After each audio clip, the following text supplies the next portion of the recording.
Hi everyone, in this quick tutorial I'm gonna show you how to create a new documents in Illustrator.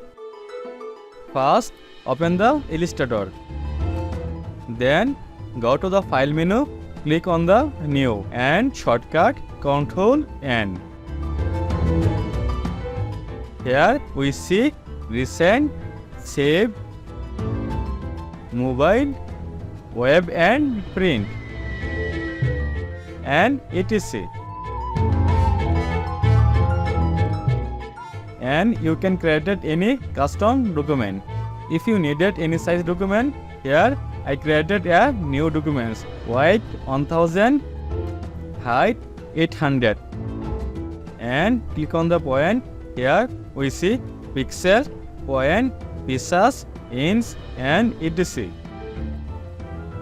Here I chose pixel.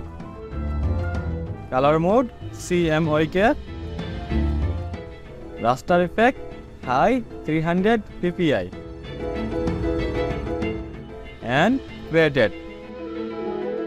Now we created a new documents. If you find this video helpful, please make sure to subscribe our graphic solution tricks channel and click the bell icon for more updates.